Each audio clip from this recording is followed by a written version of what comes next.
বলেন সুবহানাল্লাহ। ও আমার ভাইরা, রমজান শরীফ কয়েকটা মাস গেলে আমাদের কাছে আসতে চলেছে। আমার বাবাজিরা, ওই রমজান মাসে আমরা রোজা রাখি দিনে না রাতে? তাড়াতাড়ি বলেন।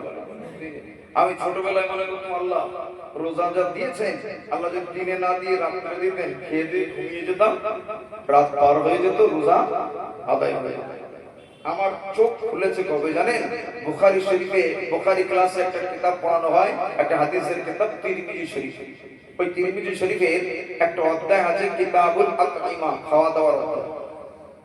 তো ওখানে রাসূলুল্লাহ বলছেন, ও আমার সাহাবীরা, তাআশু, তোমরা নাশতা করবে, ওয়ালাউ বিকাফিন হাসাফিন, বাড়িতে দামি খেজুরও যদি না থাকে, তলায় পড়া কম দামি খেজুরও যদি থাকে, এক মুষ্টি খেয়ে ঘুমাবে। জোরে বলেন। কেন? ফাইন্না তারকাল আশা, রাতের খাওয়া ছেড়ে দিলে মাহমারাতুন, তোমরা বুড়া হয়ে যাবে। কি হয়ে যাবে? বুড়ো হয়ে যাবে। আমার ওই দিনে চোখ তুলে গিয়েছে। আর আমাদের ওস্তাদ এই হাদিসটা উনি ব্যাখ্যা করতে 45 মিনিট সময় লেগেছে। একবার জোরে বলেন না। এত সুন্দর করে, এত আমার ভাইরা, এত সুন্দর করে ব্যাখ্যা করে, ডক্টরদের উক্তি দিয়ে উনি ব্যাখ্যা করেছিলেন। সে সময় আমার হাতে নাই। আমার ওস্তাদ মুহতারাম তিনি ব্যাখ্যা করতে করতে বললেন, দেখো আল্লাহ পাক আমাদেরকে এই জন্য রোজা দিয়েছেন দিনে, রাতে নয়। একবার জোরে বলেন। জি, অনেকে মনে করে রোজা রাখলে দুর্বল হয়ে যাব, সেই হব, কমজোর হব। এই নওজোয়ান তরুণেরা, রমজান শরীফের রোজা আল্লাহ দিয়েছেন দিনে, সমস্ত রোজা দিনে। দিনে রোজা রাখলে ছেলে মেয়ে বুড়া হয় না, কমজোর হয় না, দুর্বল হয় না, বরং রোজা এমন একটা ঔষধ, ক্যান্সারের বড় ঔষধ। একবার জোরে বলে। আর সমস্ত রোগের ঔষধ। এবং আল্লাহ পাক রমজানের রোজাকে উম্মতের জন্য শিফা, রোগ মুক্তির জন্য, হ্যাঁ, রোগ থেকে বাঁচিয়ে রাখবার জন্য আল্লাহ পাক রমজান শরীফে রোজা দান করেছেন। জোরে বলেন না। দিনে রোজা রাখলে বুড়া হবেন না। আপনি যদি রাতের খাবার খেয়ে ঘুমিয়ে যান, দুর্বল হবে, বুড়া হয়ে যাবে। আমাদের মায়েদের মনে হয় কারা শিখিয়ে দিয়েছিল। আমরা যখন ছোটবেলায় পড়তে পড়তে কি করতাম? ঘুমিয়ে যেতাম। আমার মনে আছে তখন এই টিউবলাইট ছিল না। প্রাইমারি স্কুলে যখন পড়তাম তখন এই হারকেল জ্বালিয়ে পড়াশোনা করতাম। পড়তে পড়তে কি হতো? ঘুমিয়ে গিয়েছি। এই ঘুমিয়ে গেলে মা বাপ শোনে? মা শোনে না। যে বাবু তুলে খাওয়ানোর চেষ্টা করে না করে? মা বাচ্চাকে খাওয়ানোর জন্য উঠালে বাচ্চা কাঁদে না কাঁদে? বাচ্চা একজন কাঁদে, কেন আমার ঘুমটা ভেঙে দিলে? বাবাজি, কেন? মা জানে এই বাচ্চা রাতে যদি উপোস থাকে, বাবা রাতে উপোস থাকতেন, এরকম বলেন। আরে এটা আমার নবীজির শিক্ষা। একবার জোরে বলেন সুবহানাল্লাহ। সাবিরা রাতে উপোস থাকবে না। বাড়িতে খাবার না থাকলেও কম দামি খেজুরও যদি থাকে, তা আশু, ওটাকে নাশতা করে নেবে। একবার জোরে বলেন। কেন? ফাইন্না তারকাল আশা, রাতের খাবারটা যদি ছেড়ে দাও, মাহমারাতুন, বুড়া হয়ে যাবে। জোরে বলেন।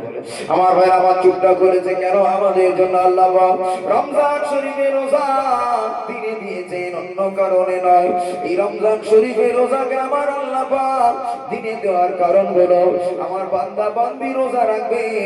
দিনে রোজা রাখলে বুড়া হবে না, চাঙ্গা হবে। কেননা আমাদের শরীরের মধ্যে পাকস্থলী আছে। দেখবেন জাতা দিয়ে আগে ডাল পেশাই করতো। ডাল লাঠি দিয়ে ঘুরতে দিত না? আমি দেখেছি বাড়ি।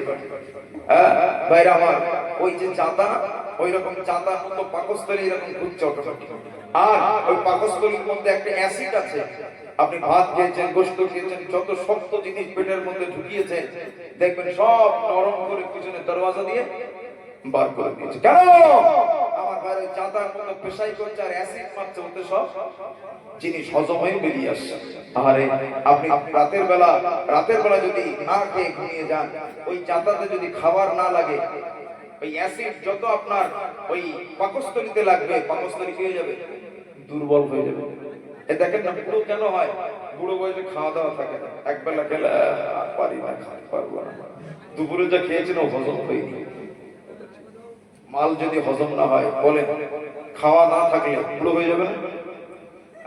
বয়স হয়ে গেলে একবেলা খেলে আর দুবেলা একবেলা খেতে পারে না। আমার ভাইরা, এই জন্য হুজুর বলেছেন রাতের বেলা তোমরা যেন না খেয়ে থাকবে না। বড় ডক্টরকে আমার রাসূলুল্লাহ। জোরে বলেন সুবহানাল্লাহ। হুজুরের কত সুন্নাত নেবেন, হুজুরের কত সুন্নাত নেবেন, আমি আপনাদের বলে যাচ্ছি। বাবাজি নিয়াত করে নিন। আমরা পালন করি, কিন্তু পালন করাটা উল্টো হয়ে যায়। পায়জামাটা পরছেন, আগে ডান পাটা দিন। একবার জোরে বলেন। ইনশাআল্লাহ। আপনি লুঙ্গিটা পড়ছেন, আগে ডান পাটা দিন। হ্যাঁ, এটা নবীজির সুন্নাত পালন করা হবে। একবার জোরে বলেন। আমার রাসূল, আমার নবী যত কাজ করতেন, হাত্তা তানাউলিন ওয়া তারাজ্জুলিন, জুতোটা পরতেন ডান পাটা আগে ঢোকাতেন। জোরে বলেন। মাথা আঁচড়াতেন, তার ক্ষেত্র রাসূলুল্লাহ ডান দিক দিয়ে আঁচড়ানো শুরু করতেন। একবার জোরে বলেন সুবহানাল্লাহ। আমরাও পালন করি, একটু নিয়ত করে পাল্টে নিয়ে ছোট ছোট করে আমল নিয়ে আসুন। আস্তে আস্তে নবীর সুন্নাত আপনার মধ্যে জায়গা পাবে, আপনি নবীর আশিক উম্মত হবে। বড় বড় রোগ থেকে আমাকে আল্লাহ আপনাকে হেফাজত করবে। একবার জোরে বলেন। হ্যাঁ আমার ভাইরা, যখন আপনাদের নখ কাটা সিস্টেম বলে দিন সুন্নাত তরিকা, একটু আমার দিকে মনোযোগ দিন। এগুলো যদি পালন করেন না বাবাজি, এটাই সবচেয়ে বড় কিছু হয়ে যাবে। বলুন না ইনশাআল্লাহ। নখ কাটবেন কেমন করে কাটি আমরা? আপনার কাটা শুরু করুন, ঠিক এই আঙুলটা বাদ দেবেন, ডান হাতের এই আঙুলটা বাদ। আপনি কাটা শুরু করবেন এই আঙুল থেকে। কোন আঙুল? এটা, তারপরে এটা, তারপরে এটা, এটা কিন্তু থাকলো, বাদ থাকলো। এখান থেকে শুরু করলেন, এখানে শেষ করলেন, হয়ে গেল।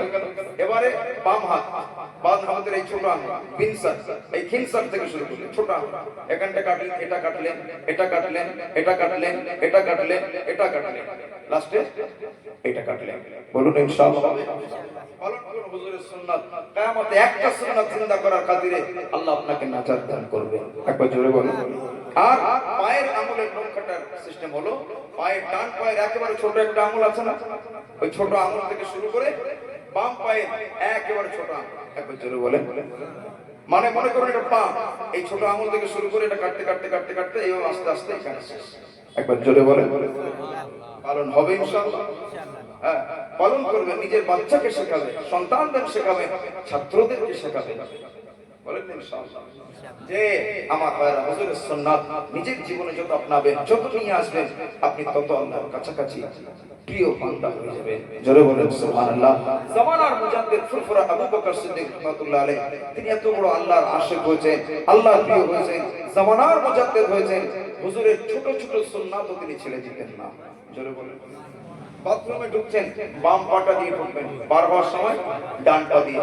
শয়তান কিন্তু আপনাকে ভুলিয়ে দেবে। মাঝে মাঝে কি হয়, আমাদেরও হয়, ডান পা হয়ে যায়। আমাদের ওস্তাদ বলে, এই ছেলেরা তোমরা যখন বাম পা দিয়ে ঢোকার চেষ্টা করো, শয়তান তোমাদের ভুলিয়ে দেয়, তখন তুমি আবার ফিরে এসো, আবার ফিরে এসে এবার বাম পা দিয়ে ঢোকো। এরকম 3 দিন শয়তানের ধোঁকা থেকে বেঁচে থাকবে। শয়তান চতুর্থ দিনে তোমাকে মনে করিয়ে দেবে, এই বাম পা দিয়ে এই ডান পা দিয়ে ঢোকো না, বাম পা দিয়ে ঢোকো। একবার জোরে বলেন। আপনি যে ফিরে এসে আবার ঢুকছেন, আল্লাহ দেখছেন, বান্দার মন দেখছেন, নিয়াত দেখছেন, বান্দার এটাকে দেখে আল্লাহ সওয়াব বেশি দিচ্ছেন। একবার জোরে বলেন। আমার চান্স হবে না। খলিফাতুল মুসলিমিনের যুগে, ওমরের যুগে বিদেশ থেকে বড় ডক্টরের ক্যাম্প এসেছে। বিদেশের বড় বড় ডক্টররা 1 মাসের লম্বা সময় নিয়ে তারা ডক্টরের ক্যাম্প বসিয়ে মদিনার মানুষদের চিকিৎসা করবেন বলে অপেক্ষা করছেন। কিন্তু বাবা, বড় মজার ব্যাপার হলো, গোটা মদিনার একটা নারী পুরুষ কেউ ওই ডক্টরের কাছে চিকিৎসা হতে গেল না। জোরে বলেন না সুবহানাল্লাহ। আরেকটু জোরে বলেন না সুবহানাল্লাহ। খলিফাতুল মুসলিমিন রাজা ওমর রাদিয়াল্লাহু তাআলা ওই যুগে দুই বিদেশের ডক্টরদের কাছে কোন চিকিৎসক, কোন রোগী গেল না চিকিৎসা হতে, কেউ তাদের চিকিৎসালয়ে গেল না। ও আমার ভাইরা, ওই ডক্টর বাবুরা তাদের তুলপা তুলপি গুলো গুটিয়ে ওমরের কাছে চলে গিয়ে বললেন, ভাই ওমর, আপনি আমাদেরকে বিদায় দিন, আপনি আমাদেরকে বিদায় দিন। দেশ বিদেশে বহু জায়গাতে আমরা চিকিৎসার জন্য গিয়েছি, মানুষদেরকে ফ্রিতে ফ্রিতে চিকিৎসা করেছি, কত মানুষকে ফ্রিতে সেবা করেছি। ও খলিফাতুল মুসলিমিন ওমর, আজকে মদিনাতে 1 মাস বসে আছি, আজকে মদিনাতে 1 মাস অপেক্ষা করছি, কিন্তু না না, মদিনার জমিনে কোন মানুষ আমাদের কাছে চিকিৎসা হতে এলো না, মদিনার কোন নারী পুরুষ আমাদের কাছে চিকিৎসালয়ে এলো না। কি ব্যাপার? যা তোমার বলেছিলেন তত্ত্বহীন কণ্ঠে বলেছিল, ও বিদেশের ডক্টর বাবুরা, মদিনার মানুষেরা আমার নবীর সুন্নাতের পেরবি করে জীবন যাপন করে। জোরে বলেন সুবহানাল্লাহ। এদের ভিতরে নবীর সুন্নাত আছে, এদের ভিতরে আল্লাহর হাবিবের পেরবি আছে, সুন্নাত আছে। গোটা মদিনার জমিনে কোন মানুষের ভিতরে রোগ নাই। জোরে বলেন। বাবা নবী চলে গিয়েছেন আজ থেকে প্রায় 1500 বছর আগে। বলুন বলুন, বুকে হাত দিয়ে বলুন, আমাদের ভিতরে রোগ বাড়ছে না কমছে? যত দিন যাচ্ছে তত বাড়ছে। বাবা পকেটে হাত দিলে বাবাজি বিভিন্ন রকমের ঔষধ পাওয়া যাবে। কুটুম বাড়ি গিয়েছে, মেয়ের বাড়িতে বলে মেয়ে আর আজকে রাতে থাকতে পারবো না। কেন বাবা? বেটি রে, তোর বাড়িতে এসেছিলাম, দুটো রাত থাকবো, কিন্তু আমি ঔষধের পোটলাটা বাড়িতে ফেলে রেখে এসেছি, ওষুধ ফেলে রেখে এসেছি, আজ রাত তোর বাড়িতে থাকতে পারবো না। বলুন এরকম হয় না? হয় না? কেন? নবীকে যত ছাড়বে রোগ তত চেপে বসবে, আর নবীকে যত কাছে নিয়ে হুজুরের সুন্নাতের পেরোয়ারি করবে, আল্লাহ আপনাকে তত বেশি রোগ থেকে মুক্ত লাভ করাবেন। একবার জোরে বলেন সুবহানাল্লাহ। আমি একজন বড় ডক্টর, অ্যাপোলো হাসপাতালের বড় ডক্টর, সার্জন ডাক্তারের বক্তব্য শুনছিলাম। তিনি বলছিলেন আমরা চিকিৎসা বিজ্ঞান পেয়েছি হযরত মুহাম্মদ সাল্লাল্লাহু আলাইহি ওয়াসাল্লামের কাছ থেকে। একবার জোরে বলেন সুবহানাল্লাহ। যে এই পৃথিবীর মাটিতে এত বড় ডক্টর এই নবীর আর আসেনি, কিয়ামত পর্যন্ত জীবনে আসবে না। একবার জোরে বলেন সুবহানাল্লাহ। জি, বিদেশ থেকে কিছু লোক এসেছে, তাদের পেট ফুল হয়ে গেছে। কি হয়ে গেছে? আল্লাহ বলে উটের দুধ আর মুখ দুটোই পান করা। উটের দুধ আর মুখ দুটোই ওদের খাওয়ালো, পেট ফোলা রোগ সেরে গেল। জোরে বলেন সুবহানাল্লাহ। কি ডাক্তার? জোরে বলেন সুবহানাল্লাহ। আল্লাহ হাবিব নবী সাল্লাল্লাহু আলাইহি ওয়াসাল্লামের কত সুন্নাতের কথা বলবো। আল্লাহ নবী বললেন ও আমার সাহাবীরা মিসওয়াক করবে। কি করবে? মিসওয়াক করবে। মিসওয়াক করলে আপনার দৃষ্টি শক্তি ভালো থাকবে। একবার জোরে বলেন। আপনি মিসওয়াক করবেন, আপনার দাঁত অকালে বুড়ো হয়ে হড়বড় করে পড়ে যাবে না। একবার জোরে বলেন সুবহানাল্লাহ। জি, আপনি মিসওয়াক করবেন, ওই দাঁতের গোড়ায় পোকা জন্মায়, যত মিসওয়াক করবেন ওই পোকাগুলো ওই মিসওয়াকের ওই তিক্ত ভাবে সব পোকাগুলো মরে যায়, আপনার দাঁত মজবুত হয়। একবার জোরে বলেন। হুজুর বলে যাও আমার সাহাবীরা, লাউলা আন আশুক্কা আলা উম্মতি লা আমারতুহুম বিসওয়াক ইনদা কুল্লি সালাতিন। ও আমার সাহাবীরা, মিসওয়াক করাটা যদি আমার উম্মতের জন্য শক্ত না হয়ে যেত, যত ভয়াবহ যদি কঠিন না হয়ে যেত, লা আমারতুহুম বিসওয়াক ইনদা কুল্লি সালাতিন। ও আমার সাহাবীরা, আমি আল্লাহ নবী আমার উম্মতদেরকে প্রতি নামাজের শুরুতে ওযু করার সময় মিসওয়াক করাটা আমি রাসূলুল্লাহ ওয়াজিব করে দিয়ে যেতাম। জোরে বলেন সুবহানাল্লাহ। আরেকটু জোরে বলেন সুবহানাল্লাহ। ও আমার ভাইরা, নবী পাকের কটা সুন্নাতের কথা আপনি নেবেন। নবীজির যত সুন্নাত আছে পৃথিবীর জমিনে, আপনি সেই সুন্নাতগুলো পেরোবি করবেন। বিনিময়ে আল্লাহ পাক আপনাকে বড় বড় রোগ থেকে বাঁচিয়ে রাখবেন, বাঁচিয়ে নেবেন। ও আল্লাহর বান্দা, দয়ার নবী, মায়ার নবী, রাহমাতুল লিল আলামিন হুজুর বলে ও আমার সাহাবীরা, ও আমার সাহাবীরা, ওয়াফুল লিহয়া, দাড়িগুলোকে লম্বা করো, অকসর শাওয়ারিবা, গোগুলো কেটে ছোট করো। বাবাজি, আপনি যত আপনার দাড়িতে ব্লেড মারবেন, যত খুর মারবেন, দৃষ্টি শক্তি চলে যাবে, আপনার যৌবন শক্তি নষ্ট হবে। আল্লাহর বান্দারা, আপনি যত রাসূলুল্লাহ সুন্নাতটা মেনে দাড়িকে লম্বা করবেন, আল্লাহ পাক আপনার দৃষ্টি শক্তিকে ভালো রাখবে। ও আমার বাবা, আল্লাহ নবী, দয়ার নবী একদিন গরম খাবার খাচ্ছেন। গরম খাবার খেয়ে রাসূলুল্লাহ সাহাবী ইকরাশ, বাচ্চা সাহাবা, ওই সাহাবীটা খাজুর রাখা হয়েছে, ওই খাজুরের ভিতর থেকে ভালো ভালো খেজুর খুঁজে খুঁটে খাচ্ছেন। আল্লাহ নবী, দয়ার নবী বললেন ও বাবা ইকরাশ, এমন ভাবে খেতে নেই বেটা, নিজের কোলের দিক দিয়ে খাও। কি করো? কোলের দিক দিয়ে খাও। যখন প্লেটে একরকম খাবার রাখা হয়, আদব হলো, ভদ্রতা হলো নিজের কোলের দিক দিয়ে খাওয়া। একবার জোরে বলেন। আচ্ছা বলুন, এক প্লেটে এক থালা খেজুর রাখা হয়েছে, এখন মনে করেন 10 জন বসে খাওয়া হবে, ওর মধ্যে একজনের মধ্যে আমল দিয়ে এরকম খুচরে বার করে খাচ্ছে। বলুন ভদ্রতা ওখানে, আর একটা কোল থেকে তুলে একটা খাচ্ছে, কোনটা ভদ্রতা? যে কোল থেকে তুলে খাচ্ছে। একবার জোরে বলেন। বাড়িতে গোশত রান্না হয়েছে, হাড়ি থেকে গোশত নিতে দেওয়া হয়েছে, দেখা যাচ্ছে মেয়েটা কি করছে, একবার এখানে খুঁটে দেখছে। এটা ভদ্রতা না কোল থেকে একটু তুলে খাওয়া? এটা ভদ্রতা? জোরে বলেন না সুবহানাল্লাহ। একরাশ এমন করে খেতে নেই, কোল থেকে তুলে খাও। একবার জোরে বলেন। হুজুরের কি সুন্নাতে পেরাবে। সাহাবী খাচ্ছে, একদিন গরম তরকারি বিভিন্ন খাবার প্লেটে রাখা হয়েছে, একরাশে মনে আছে কোলের থেকে খেতে হয়, জোরে বলে। আর বিভিন্ন জায়গাতে খাচ্ছেন না, কোল থেকে তুলে তুলে খাচ্ছেন। হুজুর বলছেন, এই বেটা, খাবার তো মুখতালিফ রাখা হয়েছে, বিভিন্ন রকমের খাবার আছে, সব জায়গা থেকে তুলে তুলে খাও। একবার জোরে বলে। খাওয়া দাওয়া শেষ, আবার নবী, দয়ার নবী একটু পানি নিলেন। পানি নিয়ে বাবাজি ওই পানি নিয়ে, যে খাওয়ারের প্লেটের পানি নিয়ে একটু হাতে মাসা করলেন, দুই হাত মাসা করলেন, একটু চোখে লাগালেন। একবার জোরে বলেন। একটু মাথায় দিয়ে বললেন, ও বাবা একরাশ, হাযাল উযু মিম্মা গায়্যারাতিন নার।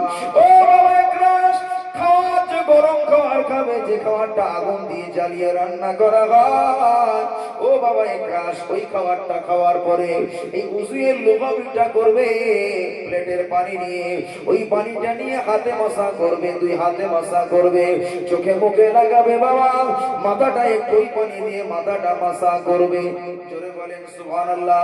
ও জীবন করার মা বোনেরা, আপনি খেয়েছেন, আপনি গরম খাবার খেয়েছেন, দুটো হাত ধুয়ে ওই হাতটা হাতে লাগাবেন, দুই হাতে লাগাবেন, একটু চোখে মুখে লাগাবেন, মাথায় লাগাবেন, মাথায় একটু এইভাবে লাগিয়ে নেবেন। আর কি করবেন, একটু বাড়তি করে বলে দিয়ে যাচ্ছি, ওই হাত খাওয়ারের প্লেটের পানি একটু পেটে লাগিয়ে দেবেন।